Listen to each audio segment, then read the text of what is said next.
자, 오늘도 하나님의 은총이 든든한 교회와 말씀을 사모하는 모든 백성들에게 임하기를 간절히 축복합니다. 시편 103편 1절로 14절을 통해서 은혜를 잊지 말자 하는 제목으로 함께 은혜를 나누고자 합니다. 우리 기독교는 은혜의 종교입니다. 그래서 모든 하나님이 주시는 은총, 위에서부터 내려주는 모든 축복을 은혜라 이렇게 말합니다.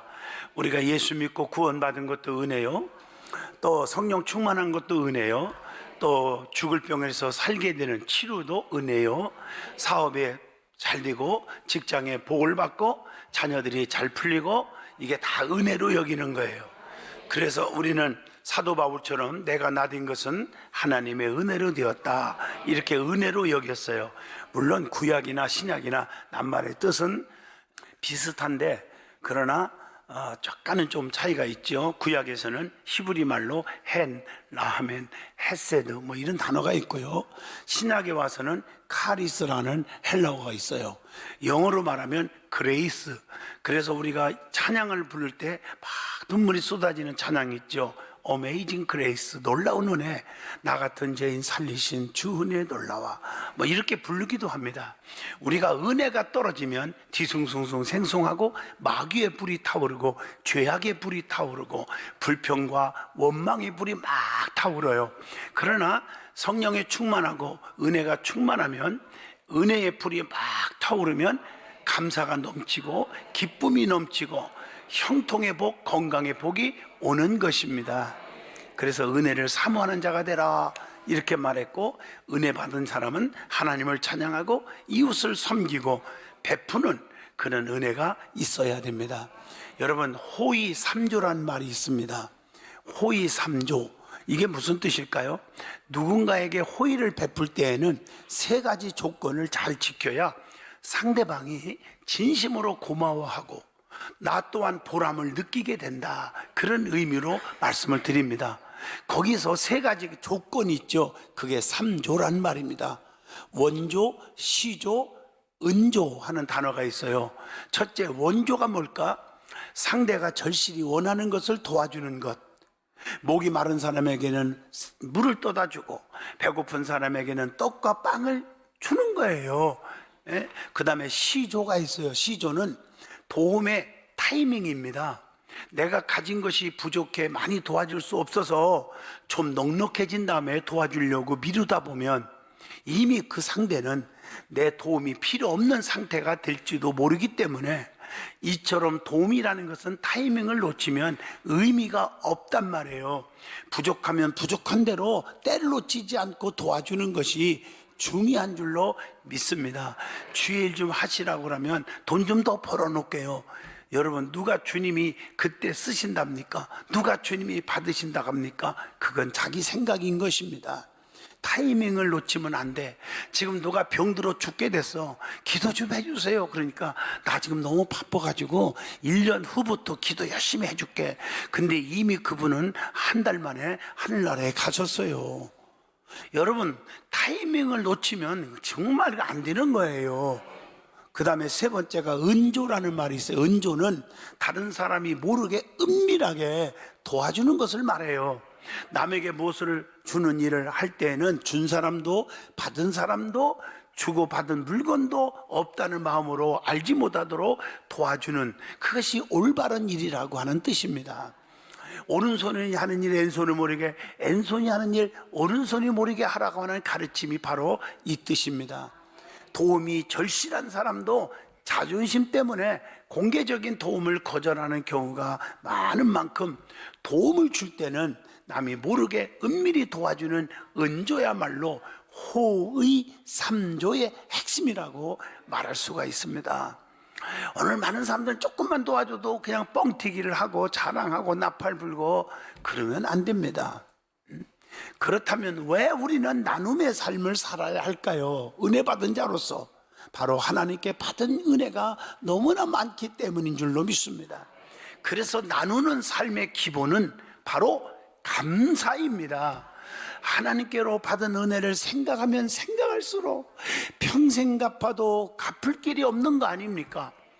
내가 낮은 것은 내가 잘나서 된 걸로 착각하면 그 교만이 하늘을 찌르는 사람이요, 그날로 수도파는 겁니다. 그래서 그 은혜를 잊지 말라. 영원히 멸망받을 수밖에 없는 저와 여러분 다 똑같아요. 그런 죄인들을 구원해 주신 하나님의 은혜를 생각만 해도 지옥 갈 수밖에 없는 저와 여러분을 천국 가게 만들어준 은혜만 생각해도 감사가 저절로 나오는 거예요. 은혜를 기억하고 잊지 않고 살아가는 하나님의 자녀들은 어디를 가든지 무엇을 하든지 형통하리라. 근데 은혜를 잃어버린 자는 하나님을 배신하고 멸망과 저주 속에 사는 것을 찾아보게 됩니다. 여러분, 누누이 내가 말씀드렸지만 하나님의 법궤는 하나님의 임재예요. 더 중요한 것은 하나님의 은혜를 잊지 말라는 뜻입니다. 너희들이 먹을 걸 주었지 않니? 만나들은 그 망하리. 내가 너희들을 지켜주려고 법을 줬지 않니? 십계명. 그리고 나는 주의 종들에게 능력을 주어서 행하게 하지 않았니? 아론의 쌍난 지팡이가 들어있었습니다. 이 법궤를 가지고 가는 자마다 기적이 일어나는데 두 가지 일어납니다. 하나님의 은혜를 기억하고 감사하는 자들이 그 법궤를 가는 곳마다 기적 덩어리, 축복 덩어리가 나타나 오랑캐들이 때로 부서지고 역사가 일어나는데, 은혜를 깨닫지 못하는 자들이 그냥 기적만, 축복이 오는 줄 알고 뺏어갖고 블레셋 사람들이 가는 곳마다 저주 아시지 않습니까? 독종으로 다 죽어갑니다. 이게 무슨 뜻입니까? 여러분, 기억해야 돼요. 은혜를 아는 자들에게 축복이 오는 거지, 은혜를 깨닫지 못하는 자에게는 축복이 수독된다는 사실입니다. 오늘 추수감사절입니다. 1년 12달 동안에 받은 총결산 감사를 마음으로, 생각으로, 입술로, 물질로 하나님의 섬기는 재단에 고백하여 드려지는 추수감사 예배입니다. 이 추수감사절을 맞이하면서 우리는 왜 이게 생겼느냐, 유래를 좀 생각해 봐야 합니다. 영국의 헨리 8세 때 영국 국교를 믿지 않는 사람들은 전부 감옥에 갇히고 핍박을 받고 죽이고 능욕을 당합니다. 이런 상황 속에서 믿음의 자유를 찾고자 청교도들이 102명이 신앙의 자유를 찾아서 콜럼버스가 발견한 신대륙인 아메리카로 건너갑니다. 1620년 9월 16일 영국을 출발하여 65일간의 그 어려운 항해 끝에 그 해의 11월 21일 날 프리머스에 도착합니다. 그 해 겨울을 지내며 44명이나 되는 사람들이 굶어 죽고 얼어 죽고 병들어 죽었습니다. 이런 고생하는 모습을 본 인디언들이 농사법을 가르쳐 줍니다. 가축을 기르는 법을 가르쳐 주었어요. 그리고 그 가을에 풍성한 수확을, 이것이 유래가 되어 미국에서는 11월 넷째 주 목요일을 추수감사절로 지키고 국경일로 정했습니다. 온 국민이 큰 명절로 지켜요. 제가 미국 부흥회를요 한 80번을 갔다 왔잖아요. 그런데 어쩌다가 타이밍이 추수감사절을 걸리면요 저는 대박입니다. 야, 빅 세일. 음식도 세일이에요. 그날은 내가 비싸지만 스테이크를 세일해가지고 먹었지 않았습니까? 온 국민이 축제요, 축제. 그 나라가 그래서 잘 사는 거 아니겠나요? 감사의 축제를 드려요. 오늘의 미국이 그렇게 하나님의 축복을 받고 부강한 나라가 된 것은 바로 하나님께 감사를 잊지 않는 백성이 되었기 때문이라고 그렇게 말하고 싶습니다. 세계에서 가장 가난한 나라를 보세요. 대부분의 종교들이 모슬림들이 많고요, 힌두교가 많고요, 감사할 줄 모르는 백성들이 너무 많아요. 특히 공산주의자들, 사회주의 국가들 보세요. 얼마나 백성들이 비참한 데이 많습니다. 무신론자. 그래서 제일 그들이 하는 일이 뭡니까? 공산주의, 이런 자들이 목사들을 감옥에 가두고 신자들을 가두고 죽이고 핍박을 하고 얼마나 힘듭니까? 우리는 이렇게 정말 자유 대한민국에서 행복하게 신앙생활 할 수 있다는 게 얼마나 감사한지 몰라요. 감사할 것이 너무 많아.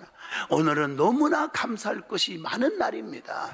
1년 동안 지켜주신 하나님의 은혜를 깊이 생각하면서 총결산하는 추수감사절을 지킬 수 있기를 바랍니다.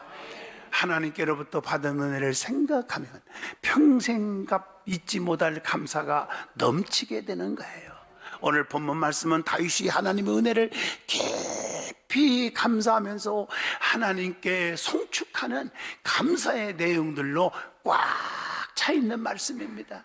즉 하나님께서 죄를 사하시고, 오늘 본문 말씀이에요, 병을 고치시고 구원하시며 존귀하게 해주신 하나님의 은택을 잊지 않고 감사하고 있는 다윗의 시입니다.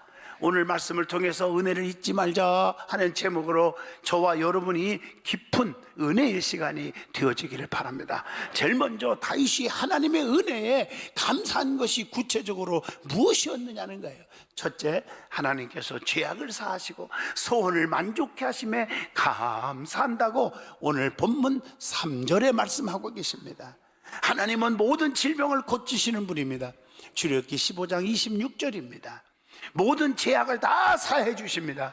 하나님께 자복하는 자를 다 용서해 줬어요. 시편 32편 5절의 말씀입니다.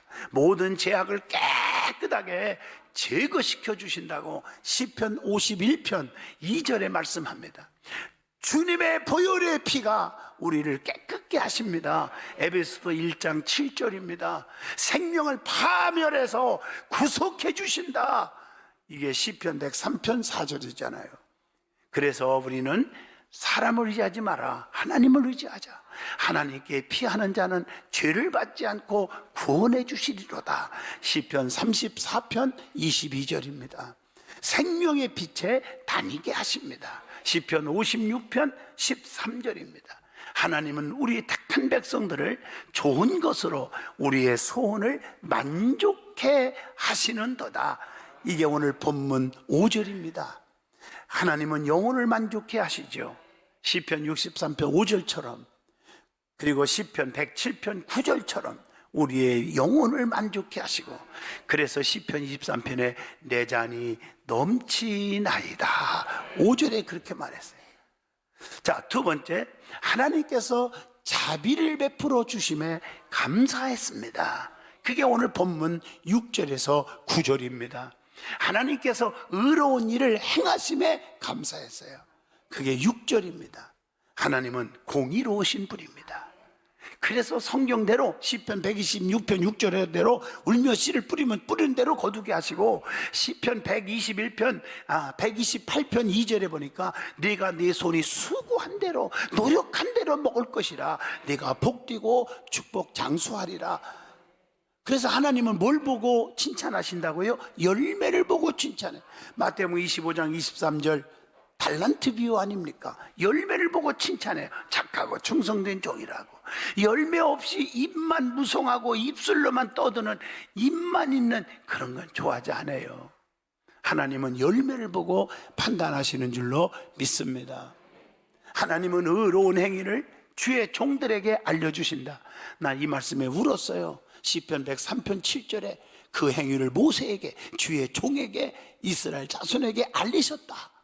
자, 저도 목회를 하지만 때로는 꿈을 통해서, 때로는 기도하는 가운데 환상을 통해서 성도들에게 알려줄 때가 많거든요. 불길한 생각이 막 들 때도 있고요.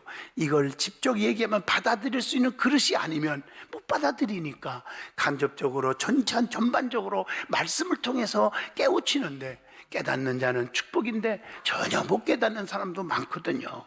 그런데 한 달, 두 달, 6개월, 길으면 1년 동안 보면 제가 본 대로 그대로 이루어지는 현상을 보면서 가슴이 아플 때가 참 많이 있습니다. 주의 종 모세에게 하나님은 자기 백성들에 관하여 알려주신다고 성경에 가르쳐 주신 걸 저는 깨닫게 됩니다. 하나님은 그 인자하심이 풍성하신 분인데, 그게 8절 말씀이에요. 너무 은혜로운 말씀이죠. 그래서 하나님은 노하기를 더디하시고, 출애굽기 34장 6절마도 그렇죠.